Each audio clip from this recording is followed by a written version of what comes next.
This is Case Closed, crime stories from the golden age of radio. Welcome back to Case Closed. Thanks for joining me this Wednesday for another hour of old-time radio crime. We'll begin this week with Let George Do It. We'll hear his episode from December 19th, 1949, titled Follow That Train. After that, it's Kidnap from Night Watch, their episode from November 11th, 1954. Personal notice, Danger's my stock and trade. If the job's too tough for you to handle, you got a job for me, George Valentine. Write full details.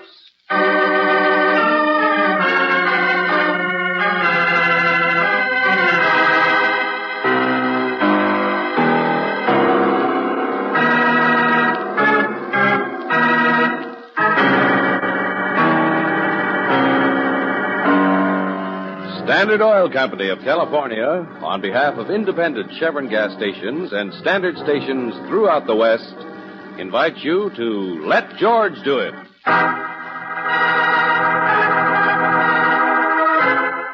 Follow that train, another adventure of George Valentine.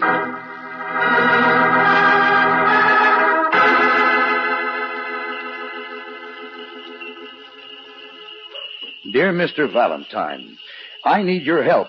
There are some things that I want most desperately. Well, what I want is the following. A green electric train with a real whistle and a blue and yellow observation car, a jump-up turtle that snaps at you, an atomic rocket gun M1 non-automatic, a yo-yo, and a pair of skates. Signed, Santa Claus.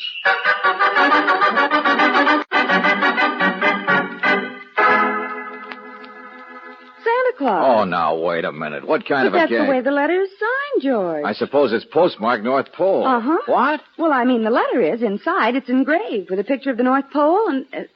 Uh-oh. In small print, it says, Local Branch Office, Gumpert's Department Store.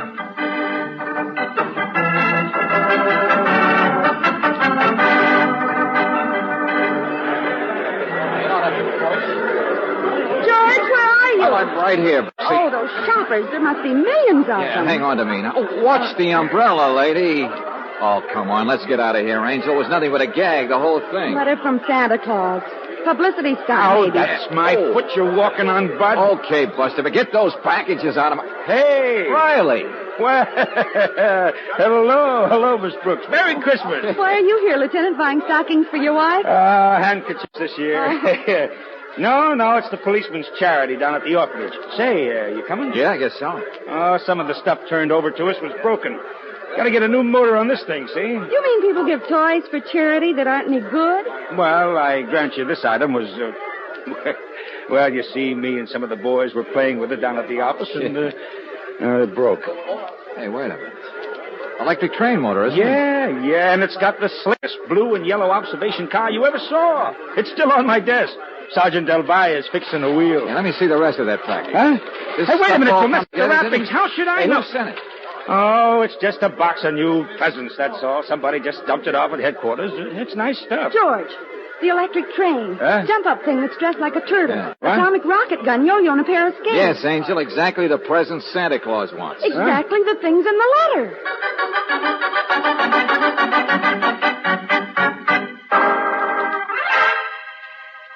No. You misunderstand. All those men you saw dressed in Santa Claus suits go outside. Yes, they work on the streets for blocks around, collecting money for charity. You mean ringing a bell and saying, buy your gifts at Comfort's? Well, people are used to commercials. But really, sometimes even I don't know how many there are. The agency always seems to send one more than we need. Yes, but look, inside. Is there only one Santa Claus inside? Well, but of course. His name is Joe Smith, the most reliable young man. A young Santa Claus? Well, he looks the part, all right. Oh, he's the real one. He's been with us several years now. The children all believe in him. Well, then he's the guy we want to see. Perhaps if you would tell me why we don't allow adults inside North Pole. There's a fence around it, naturally. Please, I'm a busy man. Here's my calling card. Yes, but... Oh, of course, Lieutenant.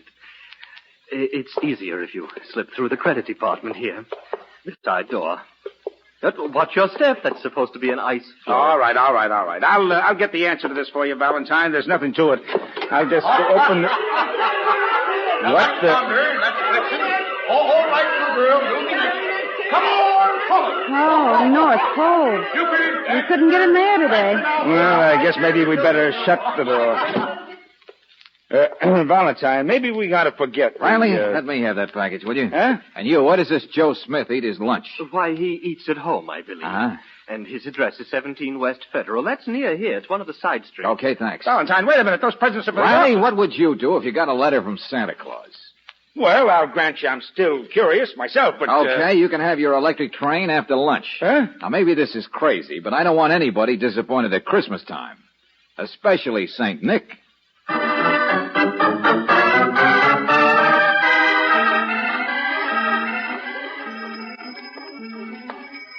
Buy your gifts at Gumbert's. Merry Christmas. 17 West. There it is, George, across the street. Yeah, the brownstone, huh? Boarding house, maybe. Hey, look at the signs in the window. You want a job? I'll find it. Let Louis place you. One-armed employment agency. Seasonal employment at specialty.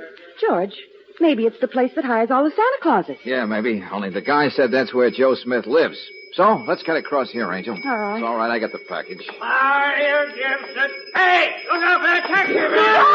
Jump, Angel! Holy. Oh. Boy, was that close. Yeah.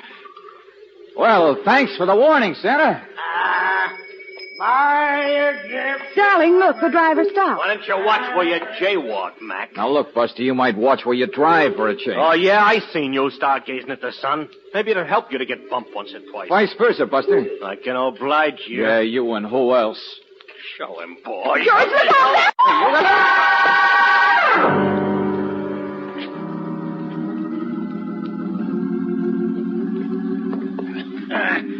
Bad enough a man should be a Samaritan. He shouldn't strain his heart doing it. No, Hilda. His feet on the couch, not under him. Yes, Mr. Louis. He might break his leg. You want he should sue us? No, Mr. Louis. Oh, my back. Yeah, there we are. Oh. Men my age carrying bums off the street. Hey, where am I? It's Mr. Louis' house, sir. Louis' house? I'm the cook, Hilda, and I saw you lying out on the street. Louis' house. Oh, the employment agency. It won't do you any good to sue us. Well, this is where Joe Smith lives, isn't it? Oh, no, sir, no. Joe Smith lives. That does it. I break my back like a Samaritan for instance. Joe Smith is my boyfriend, that's all, sir. I mean, he lives in a cheap little hotel, but this is a better address. Lives here. That's all I need. A worthless bum. Every time I turn my back, he's eating my meals. Every time I go out, he's sneaking in. Okay. You don't like your cook's boyfriend. Skip it. Hey, I was carrying a package. A package? Now he thinks we're stealing. What package? And wait a minute. Where is she? Where's Miss Brooks? Who? The girl. The girl who was with me out there on the street when some guys jumped us. Where is she? You pick up a bum, what happens? How should we know? Here's a guy on the street, Hilda says. He's all alone. What girl?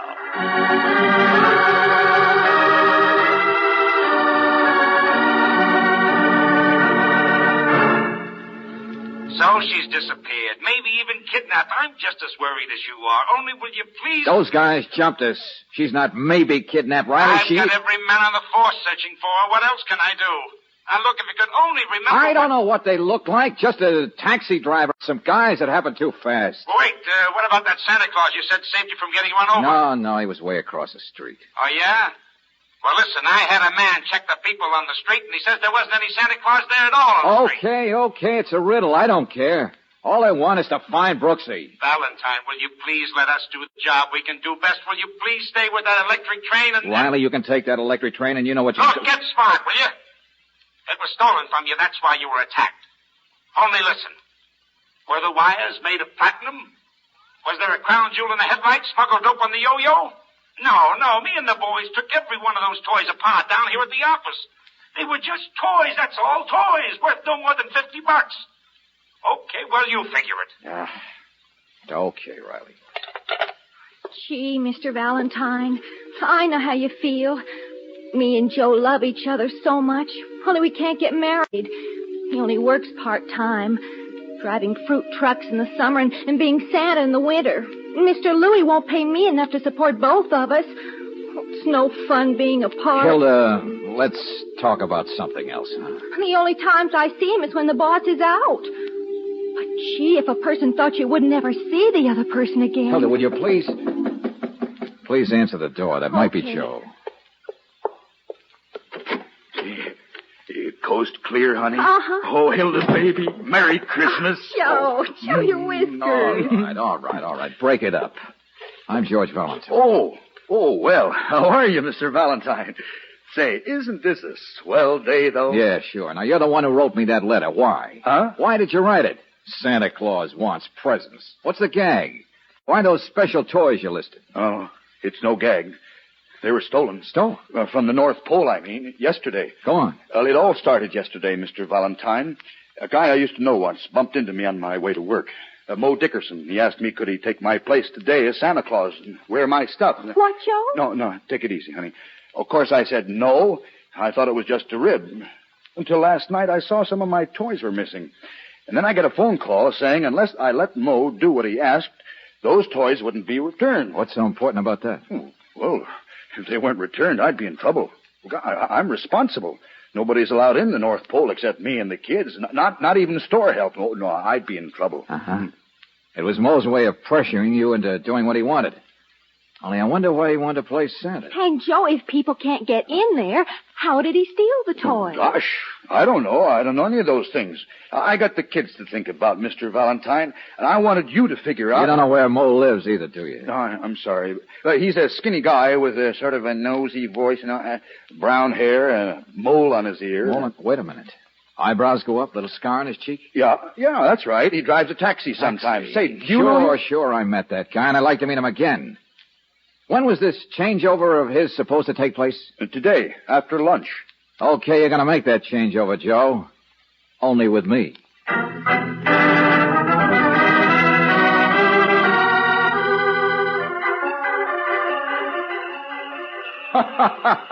Well, of course, little girl. The dolly will do everything your baby sister does. Don't you worry. Yeah. Oh, brother. How many kids are there in this town? All right, Sonny. All right. You're next. Don't push there. Well, now, there's a fine little fella. Up on my knee. That's it. Now, let's see. You wrote me a letter up at the real North Pole. I remember that. But you know how those elves can mix up a man's desk. I brought you one. Hey, what's that, Sonny? You'll have to speak louder so Santa can hear what you... A letter. I brought it. Here. Hey, let's see your face, kid. Oh, no, you don't. You got your mail. So long, sucker. Hey, wait a minute. Well, I'll be. A midget. Dear Santa Claus, you still got your chance to play ball, but open your mouth 1 inch wider and you'll find yourself stuffed up a chimney with a stocking around your neck.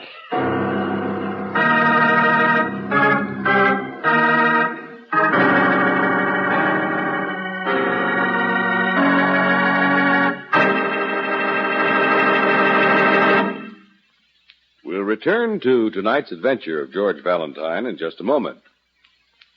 Christmas shopping is usually a happy and exciting affair. But when you have to do a lot of heavy traffic driving all over town, it can get a little rough on your nerves. Rough on your car, too. That is, if you have the wrong kind of gasoline. For perfect traffic performance, just try Chevron Supreme gasoline. It's a premium quality gasoline that gives your car a fast start every time. No delays, no extra strain on your car's battery. Smoother, faster pickup, and ping-free power on hills. Best of all, Chevron Supreme is climate-tailored. Tailored according to weather reports from your area. That's why this gasoline gets the best out of your car in any season, in each different altitude and temperature zone of the West, wherever you drive. In fact, you can't buy a better gasoline for today's high-compression engines. So why not try a tank full of Chevron Supreme tomorrow? Ask for it at standard stations and at independent Chevron gas stations, where they say and mean we take better care of your car. And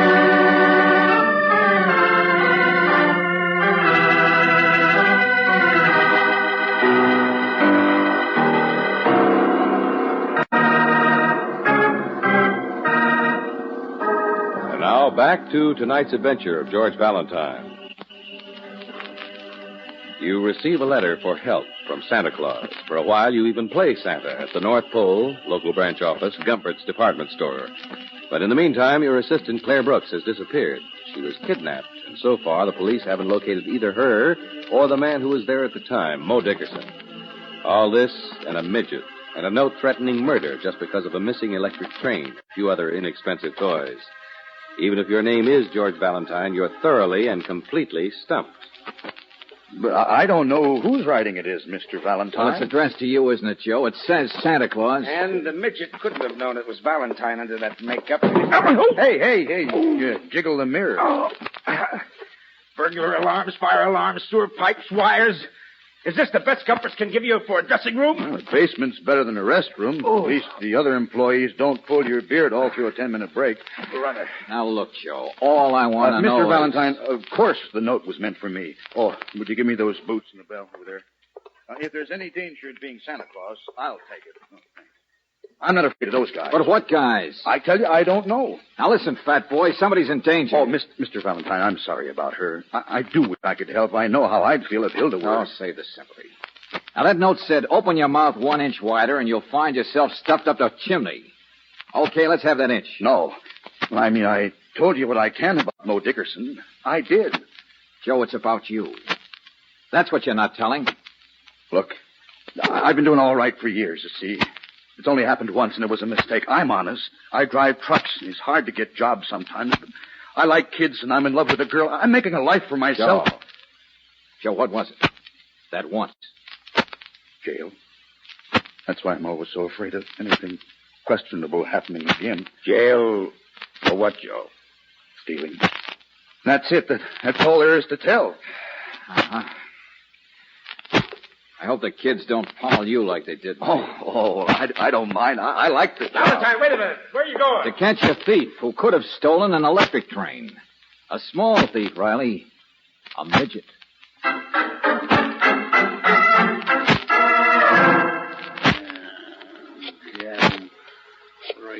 The trick jobs, Louie. If you can't be very many of them in town, they ought to... Tall guys for a water ski in Florida. You who is employment? Now, here, listen. Want a paycheck, so get over here. No. What's what? He's in a... Take the next. Main 8409. The kid who gave me the note. And he must be up at the North Pole yesterday. Tell me who he is, then he can put the rest of the boys. Yeah. It's a job for a radio announcer. Hey, results. Somebody at the door. Something I got a commission. Go on, what? It's all right, small fry. Don't worry. Who's dear? Brooksy. I want you to meet the most charming... Oh, but you are charming. My name is Felton. Look, Angel, you were on the sidewalk. When I came to, you weren't there. Now... Married man, Mr. Valentine. No. George, no. I took the electric train. And the next thing I knew, I was wondering... And there she was, Mr. Valentine. She fainted. Naturally. Naturally. George, he even took me to the emergency hospital. See my bandage? Oh, it's under my hat. Mr. Felton, you and who else revived her? Tom and Jerry? I beg your pardon. My darling, once a year a little nutmeg won't hurt anybody. Oh, George. Hey, come on, Angel. You should have stayed in that hospital. Hilda, where are you? Oh, here I am, Mr. Valentine. She can lie down on my bed. I'll take her. Oh, you poor thing. I'll go with you. Oh, great. Well, I guess I ought to be grateful to you, Wolf. Yeah. I'm sorry you were so alarmed. So were the police. Oh, dear. And me, a married man. Mr. Valentine, perhaps if there's no further way I could be of assistance... No, hold it. Hey, is this the place phoned about a... Hello, sucker. Let go of me. Put me down, you big boy. Try it on. Mo! Oh, good heavens. Hey, What's Mo! going on? What's Mo! this? What is this all about? Mr. Felton, here's your chance to make up. Hold this half pint. Well, now, really, Put me down. What's the matter? Wiggly, Well, Mo, welcome to the party. Mr. Valentine, really? Oh, stop kicking me, will you? Yeah, things happen pretty fast, Mr. Felton. I guess you can put the little man down now. He's not going anyplace. What's the meaning of all this? What is it? Shoplifting, I figure. The big guy here used the little guy to try and pressure a Santa Claus. Wanted to borrow a red suit for the afternoon so he could get into Gumpert's unnoticed and fill his stomach full of mink coats or something, I suppose. Yes. Only what I don't... Yes, really, Mr. Valentine, that scarcely makes sense. Then I suppose neither will this. Hey, boy. Nice going, boss. Thank you, Wiggly. Thank you.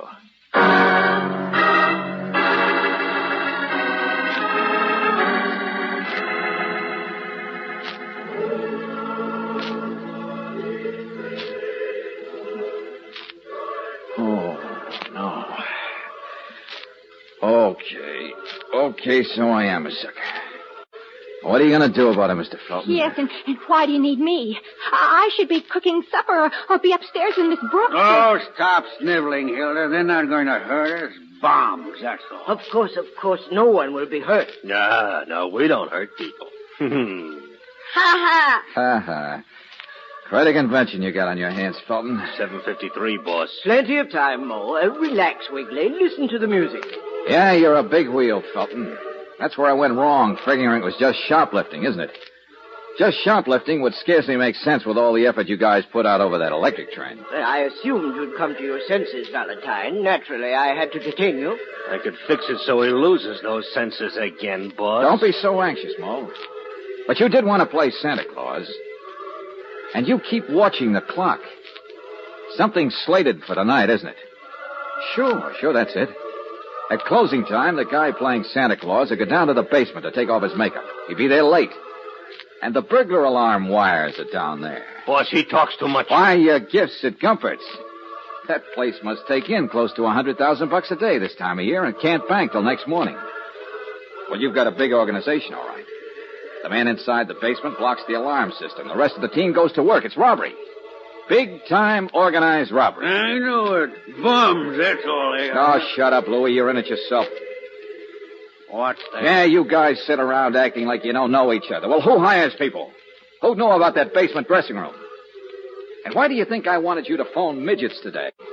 It was to see if the right midget would take orders from you, Louie, and he did. He came running. And the crackpot way you and Felton picked Miss Brooks and me up after Mo and the boys slugged us. Mr. Louie, no. Oh, no, Mr. Louie, Shall no. I kick him in the shins for you, boss? Turn that blasted radio off. Mo, you and Wiggly run down to Fred's garage. Pick up a car. Get back here fast. Sure, Louie. Yeah, Louie. Now, cool off, Louie. You've got a bad heart. There's no need. Louie, Smooey, shut up. All day you've been botching. I have not. Just a bit of bad luck. Picking that Dame Brooks off the sidewalk. But the boys had hit her too hard. They'd hurt her head. It only seemed decent to... well, she didn't know what happened, Louie, and you yourself brought in Valentine. Samaritans, bums, you and dumb Hilda. I didn't know, Mr. Louie. I just saw him lying there. I didn't know you were a criminal. You didn't know nothing. You never do, but you do now. Too much. Yeah, and so do I. Now, you listen, Buster. I finally figured out the electric train, why it's important. It starts out on the North Pole. It was stolen from there. So smart. Only instead of dumping it in an ash can, Felton, you go soft-headed and put it in a charity box, where a cop can get hold of it and play around with it in his office, can give it to me. Yeah, now I know why it's so important, why you had to have the boys slug me to get it back again. The world is full of bombs. Fingerprints. Sure, fingerprints. There's nobody can resist playing with an electric train. Go ahead, make noises while you can. Now, wait a minute, Louie. Of course I'm going to kill him. So I work with bombs. So a big-time robbery gets botched up. I get rid of him, I can still pull it. So I ain't got the burglar alarms fixed. I can still There's a blue and yellow observation car, Buster. What? You've got that electric train back, all right, but there's a blue and yellow observation car still on my friend Lieutenant Riley's desk. I've already told him to check it. Every big baby in your gang has probably had his mitts on it. Well, a complete fingerprint roundup is going to make your robbery a little risky, isn't it? It might even make killing me a little risky, too. He's right, Louie. They'd know who to look for afterwards. You see? It's not practical anymore for us. Shut up, you sissy! What? You botched it up, Samaritan. Playing with toys, turning soft. All of a sudden afraid to take a bum for a ride. Oh, I am not a sissy. But for gosh sakes, don't you realize... well, it's Christmas. Yeah, and that's Riley. You might as well face it, Louie. You'll have to buy your gifts at Gumpert's. Get away from that phone, Valentine. Hilda, stop twisting that handkerchief and answer it. Yes, sir. My prints ain't on file, Valentine, and they ain't on no toys either. Not me. Just say Louie ain't here, Hilda. Just that. Yes, sir. Hello? I'm sorry, but Mr. Louie isn't here. Christmas. All right, Scrooge. It looks like it's your party. Yeah, there's your boys out there. It's an awful black car. Stand still, Fal. You too, Hilda. In case you got any Rose Bowl tickets you want to get rid of, Valentine. Oh, shut up. Let them in. Let's get going. All right, Mo, come on. Merry Christmas, baby. Merry... Joe! What are you talking? Get him, Joe!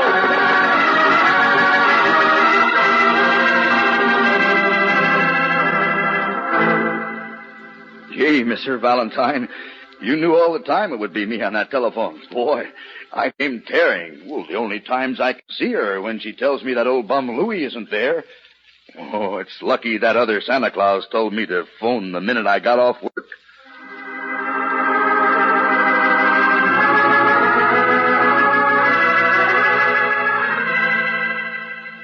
George.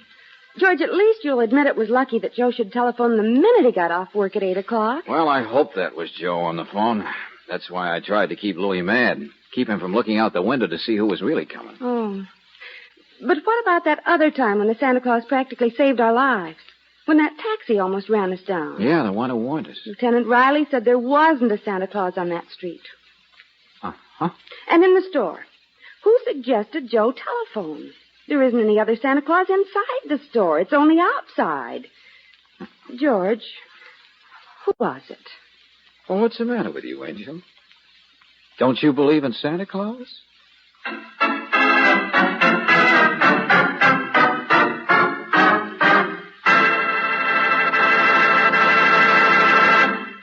It won't be long now before we celebrate the holiday that is probably everybody's favorite. Stockings will be hung, old Kris Kringle will be stopping on every rooftop, and on Christmas Day there will be happy family gatherings. So right now we want to wish you the happiest and brightest Christmas season you've ever known. A Merry, Merry Christmas to you from all of us here in the studio, and from the sponsors of Let George Do It, Standard Oil Company of California. Incidentally, this is the 4th Christmas season we've been on the air with you. And once again, independent Chevron dealers and Standard Stations personnel also want to sing out to you, Merry Christmas. Have a happy week, a happy holiday, and we'll be seeing you next Monday night.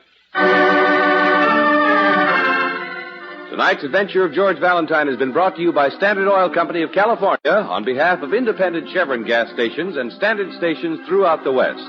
Robert Bailey is starred as George. Let George Do It is written by David Victor and Jackson Gillis.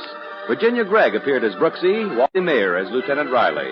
Larry Dobkin was heard as the executive, John Daner as Joe, Herb Butterfield as Louie, Virginia Eiler as Hilda, Junius Matthews as Felton, and Tony Morris as the Midget. The music was composed and presented by Eddie Dunstetter. Your announcer, John Heaston.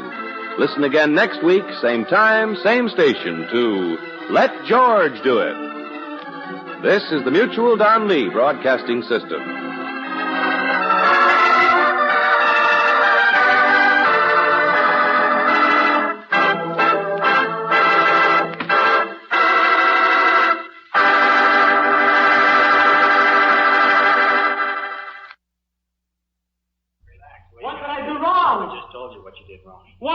What did I do wrong? Just calm down a second. So what? Many kids haven't put one with that drink for it. I got caught and I'm getting it for it. I'm getting A's for it. You're not getting anything. Suppose you're in, right? This is police headquarters. Irish. Period. All Irish. At the booking desk, I'm all Irish. young boy, 16, 17 years old. Officers having a difficult time to restrain him. I'm not going in a cell. I don't go to a cell. I want to talk to you, please. I'm going to stay here.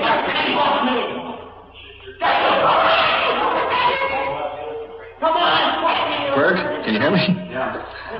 What's the matter with him? Juvenile officers picked him up. He's been blasting marijuana. No, he's trying to even talk to him now. Oh, brother, he's really blowing his top. Oh, that stuff really makes him crazy. Come on in the bureau, Don. I've got a quick report to make, and then we'll get out in the field. Okay, right behind you.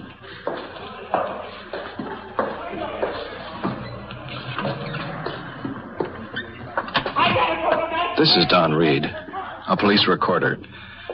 Tonight you're going with Detective Unit 5-6 on the tour of the Night Watch. The crew, Sergeant Ron Perkins and his partner officer, Arch Cameron. And while you're with us tonight, remember, that boy in the other room, the people you meet, they're not actors. I'm going to make a report for us, and then we'll take off. This is it. This is real. This is Night Watch.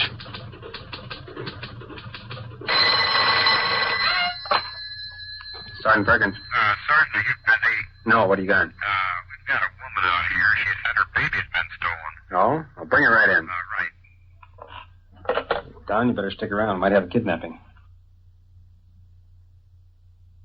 Night Watch, the actual on-the-scene report of your police force in action.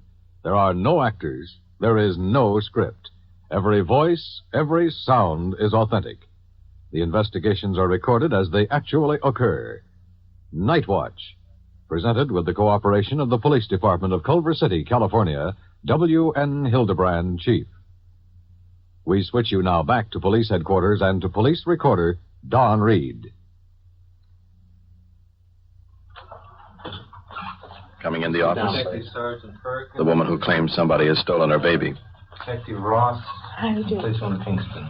Can you tell us now just what happened? What the circumstances are? Well, he came by. He asked me my baby. Who is he? Just a friend of ours.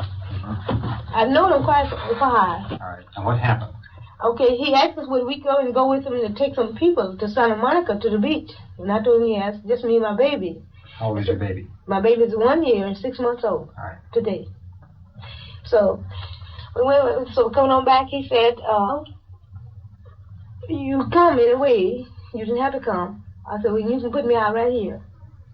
He said, if you keep talking to me, I will put you out here. Well, just put me out. So and before he got there, he hit me. And cursed, and he hit me. My baby was asleep, laying on my lap. So I said, well, just let me out. And he stopped the car. He didn't stop it. He just stopped and told me what he going to do to me, and I got out. Baby was just crying in the top voice. He run back and got in the car and drove on off. With the baby? Yeah, the baby was crying. Baby's in the car. He's crying. Where's your husband, ma'am? My husband? Yes. I don't have a husband. You divorced or? No, we're not divorced. We separated in 1947. 46. All right, would you give us a description of the baby, please? How old is the baby? A year and a half? The baby's a year and 6 months old. And is boy or girl? And he's a boy. And where does this man live? Well, I just really tell you, I don't know where he lives, here, there, and everywhere. I don't know where he lives. What kind of a car does he have? Listen, I said it was a 51 Buick, but his 52 or 53 Buick. 52 or 53 Buick? That's right. Is it a sedan, a coupe, or what?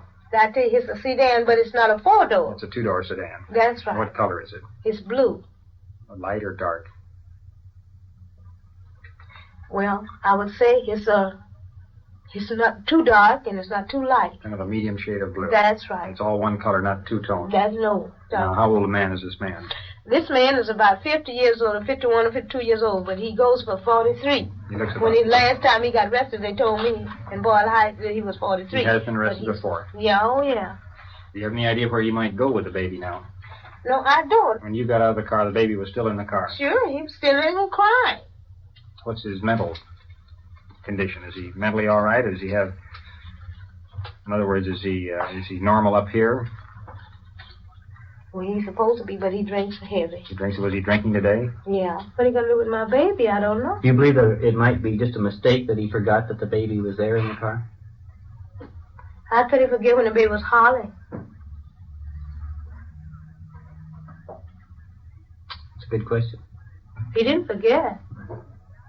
What I want to know, did he go out of his head and do something to that baby to stop him from hollering? He is normal mentally. He's a nervous type. Jim, you want to take her out to the car? We'll be out in a minute.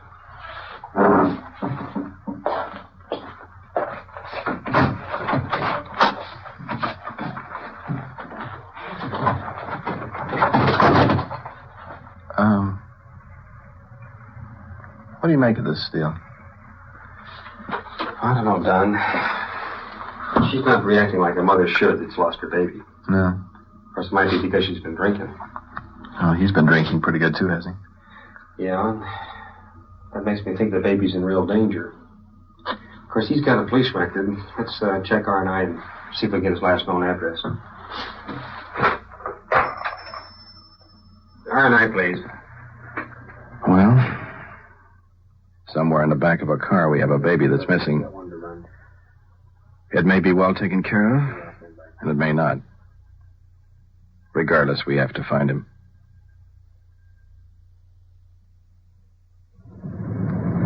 Well, it's getting pretty close to dawn of a new day right now. So far, in looking for the suspect with the baby, we've had considerable luck. All of it's been bad.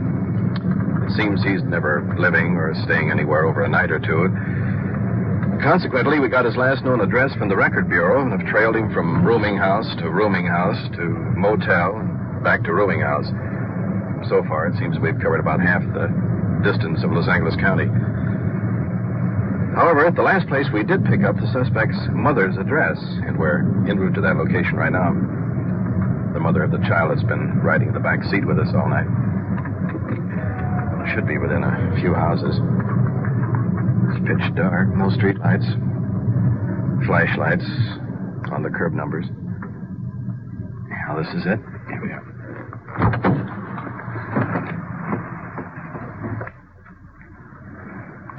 This should be where the mother of the suspect lives. Let's see what we can find out.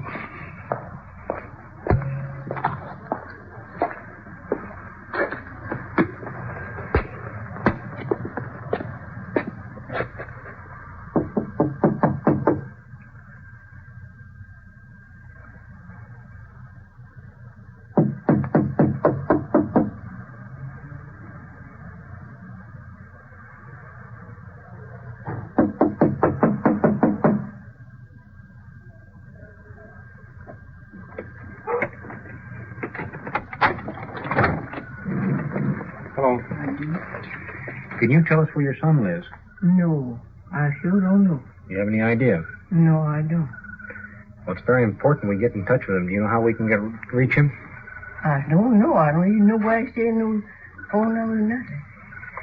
How about your daughter? Would she know? I don't know. You know anybody at all that we can get in touch with to reach him? I don't know. To tell you, I don't know. Uh-huh. Hmm? Okay, ma'am. Thank you. If you should locate him, would you tell him to get in touch with the Culver City Police right away? Oh, if I get in touch with him? Yes, if you happen to run across him. Well, if I run across him, I don't think I'm going to run across him, though. Well, if you do, will you tell him that, please? Well, we didn't gain too much information. Another lead or two.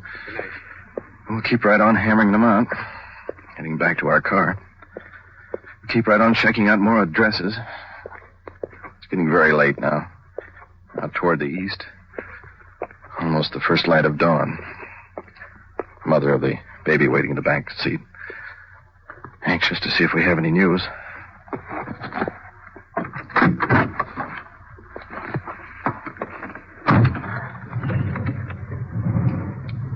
Well, you just sit back and relax. Yeah, I do the best I can. My baby's never been away from me 15 minutes. Just out like this since he's been in the world. Oh, we'll find him. Control 1 to 5-6. Can you read Control 1? 5-6, Roger. Go ahead. 5-6. R&I reports they have located the address of the sister of the suspect at 2432 Northeastern Avenue. That's 2432 Northeastern Avenue in East Los Angeles. You want to check this out? Roger. You might advise the watch commander. We haven't come up with anything yet. We'll check out the sister's house right now.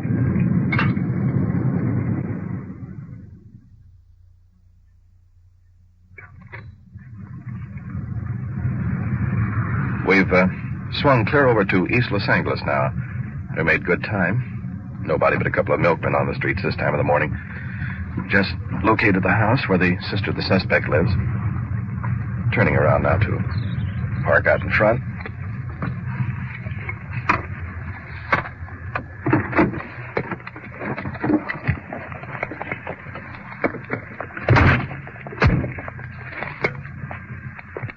Arch, you want to cover the rear? Our partner, Arch Cameron, going around to cover the rear.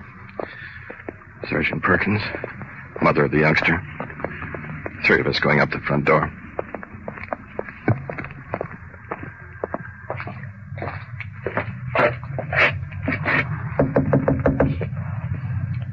Tired? Yeah, I've had it.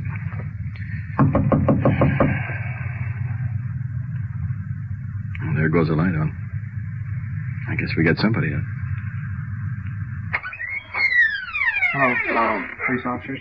Mm-hmm. Do you know where your brother is? No, I don't. Do you have any idea? No. Where is he I don't living? know where he lives. And we have a kidnapping. We want to know where your brother is. I don't know about it. If we find anybody's withholding information, they're going to jail. I guess you're right. Where do you think the baby is? If I knew where the baby, I'd tell you, because I'm tired of all this mess. I'm tired, too. She knows she got so much confidence in him. She knows there ain't no harm. He just doing it. I ain't got no confidence. You never taking my baby away. Baby, I ain't got no confidence in him. Yes, you have to. Well, no, I get in there, you're going to score on down to get him out like you did before. Get him out like I did before. When? Yeah. I never got that man out of nothing. Yes, you have. When he stabbed you, you wouldn't got him out. When he stabbed me? You wouldn't press no charge against him. He never stabbed me. Well, you find it out. No, he's never stabbed me, and it used to me lying. I'm not going to lie about nothing. You had to put in jail for something. You got him out of it.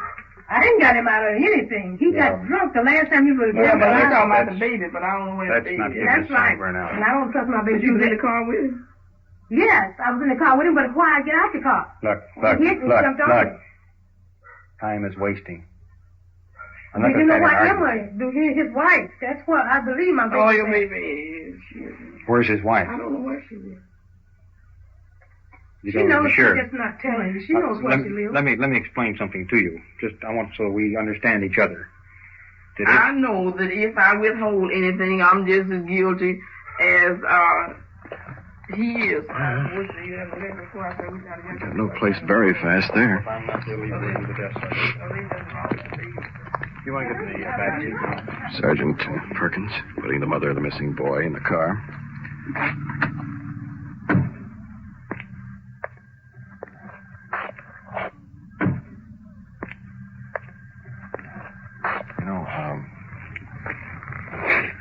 Just between you and I and the gate post, if that guy is going to, even if he doesn't harm the child, if he happened to be really drunk, locks that kid in the car.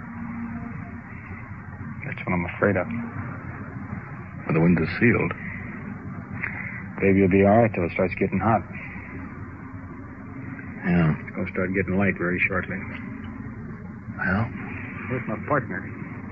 He's still staked down the back. Oh, boy, we're not any farther now than when we started. Are we? Yeah, we've talked to a lot of people. Well, we might as well take the mother home. Maybe something will turn up in the meantime. Yeah, let's hope so.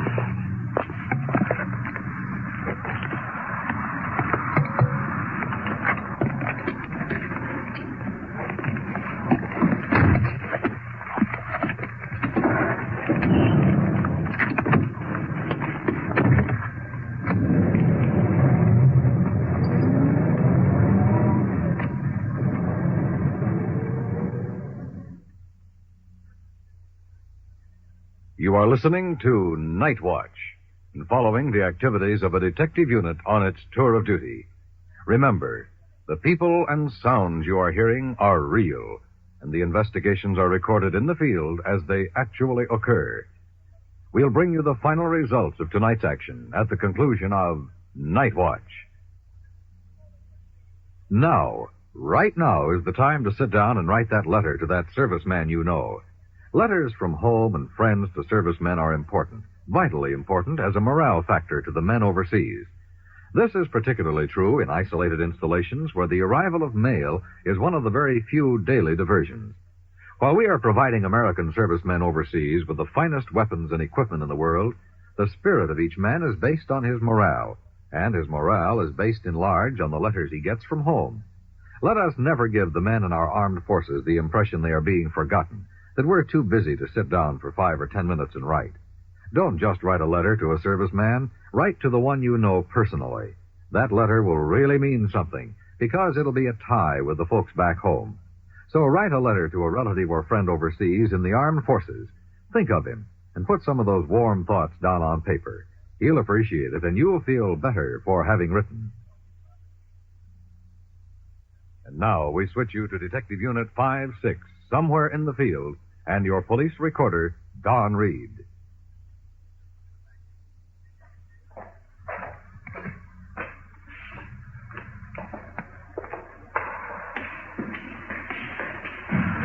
Getting the mother of the missing baby back to her apartment. It's a housing project. No elevators. This makes the 10th time since we started this case we had to climb to the 3rd or 4th floor. According to my count, it's 11th. Yeah, could be. Well, it's broad daylight now. We can put the flashlights away. Get some rest. How are you going to know? Will they call you if you bring him or if you get in? Well, we've got a broadcast all over the county of Los Angeles. All the police cars, all the departments. We get back, the day crew will take over and work until we come back on again tonight. So you just try to get some sleep.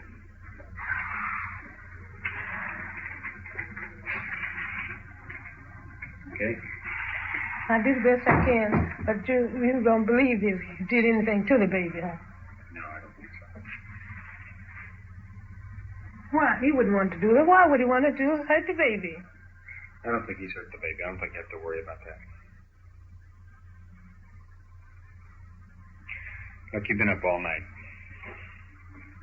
You go and get some sleep. We'll take care of it. We'll find the child.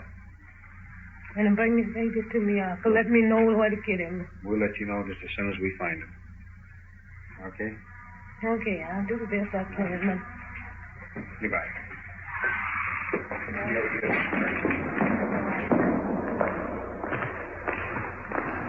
Well, at least it's downhill going back.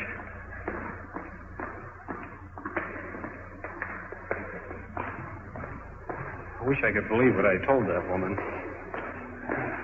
Must be an answer to it somewhere. It beats me what it is. Yeah. How about a cup of coffee? Maybe that'll give us an idea.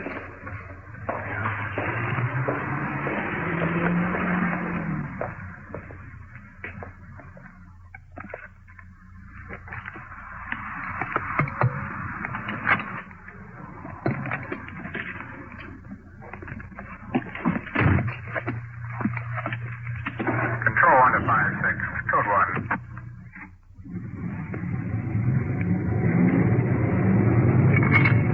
Fine, 6, go ahead. They can read us this far away. Unit calling. You're breaking up. Is this Unit 5-6? Repeat.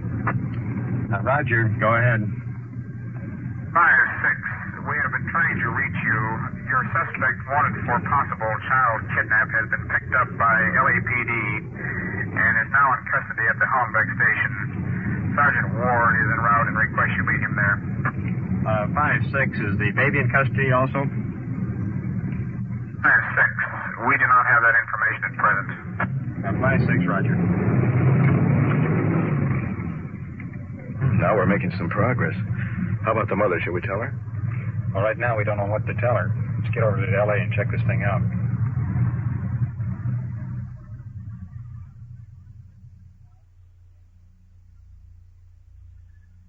Into the Los Angeles police station.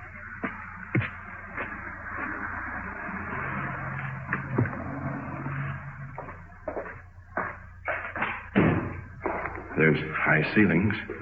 The voice sort of booms, like talking in a tunnel. An office here on the right. Little boy sitting on the desk, custody of a matron. No doubt that's the little fellow we've been looking for. First, we're going to have the suspect in here, gentlemen. Yeah.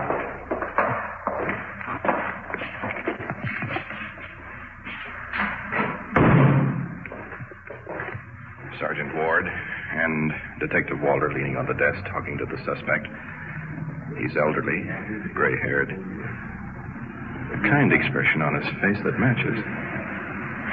Just one thought. This is the suspect we've been looking for all night? And she was drinking before we left.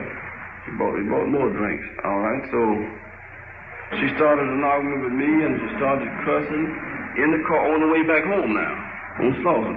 She started cussing me out. So then she saw off and started scratching me. You know, she started scratching, and the baby right in the middle. And so I pulled over to the side. So she threatened to jump out of the car before I even stopped the car. And I pulled over to the side.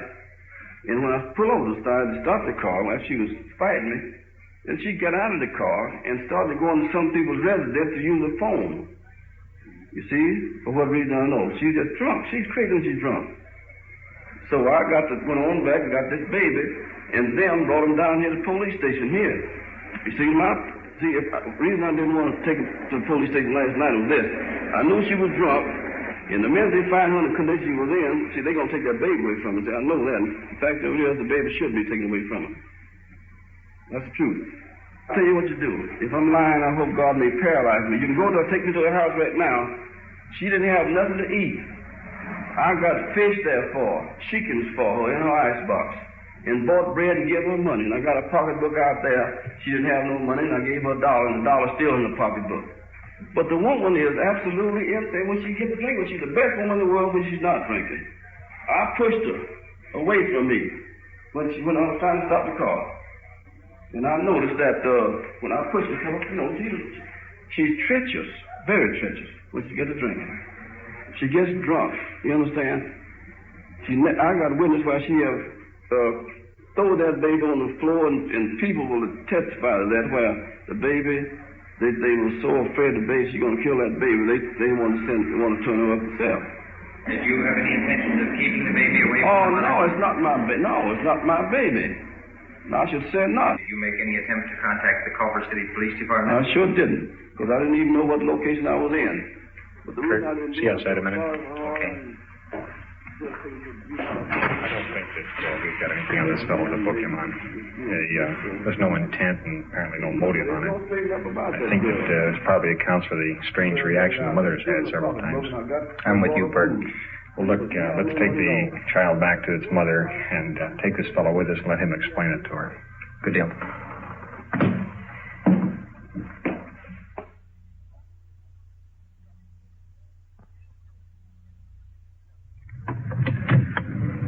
Moving into the housing project to the home of the mother of this missing child. In the back, our gray-haired suspect with a youngster on his lap.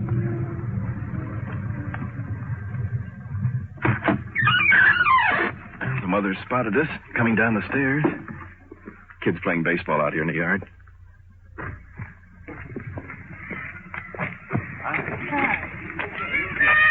Well, there's a little fellow. Thanks the Lord. I'm just about to go crazy. William said you could have brought my baby by here. You know, he wasn't home. Came out 6 o'clock this morning, came out last night twice. 6 o'clock this morning? And then I came last night twice. You wasn't here, so then I went on back and I slept in the car last night. You see? Yes, then this morning I woke up and came there at 6 o'clock, and the door was open, but you wasn't there. Well, you got the baby back now, and you're happy. Yes, I am. Okay, then. Well, thank you so much. I guess that takes care of that. He's quite a boy. Well, he's a sweet thing. Quite a boy. I've never been away from my baby that long. Well, fellow, she doesn't want to prefer any charges against you. Come on, we'll run you home.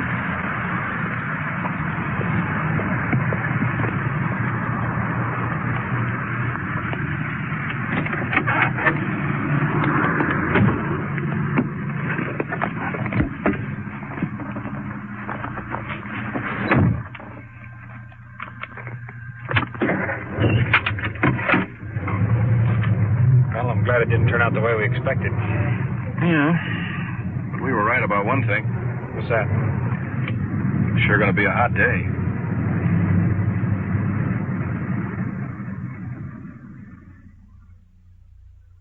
What you have just heard is real, recorded as it actually happened on The Night Watch. And now back to police headquarters and Chief W.N. Hildebrand. Tonight's investigation of the missing child is a small sample of the man-hours of police work that seldom come to the attention of the general public. Potentially, a crime had been committed. but after an all-night investigation, it turned out to be a series of mistakes and bad judgment on the part of the suspects. Nevertheless, the officers had to press the search. Anything could have happened. Although no formal arrests were made, the Juvenile Bureau conducted a thorough investigation of the home conditions of the mother and the child. When a scriptwriter creates a plot, he is well aware of the ending, but the events on Night Watch are recorded as they happen. As you heard, when the morning hour came on, with no sign of the missing child, a natural anxiety began to build up among the officers. This is my point. There is no way of predicting in advance the outcome of a real police investigation. To help you understand this and the part you play in making your local police department an effective organization is the reason for Night Watch. Thank you, Chief Hildebrand. You have been following the on-the-scene reports of your police force in action. Every voice, every sound has been real. Night Watch, brought to you through the cooperation of the Police Department of Culver City, California, is produced by Sterling Tracy and Jim Hedlock, with technical advice by Sergeant Ron Perkins, and is described in the field by police recorder Don Reed.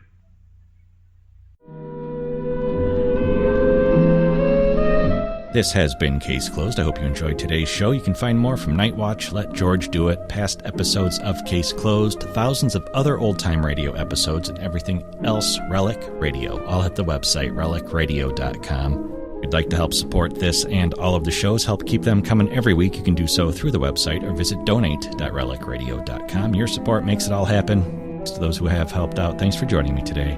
Be back next Wednesday with another episode of Case Closed.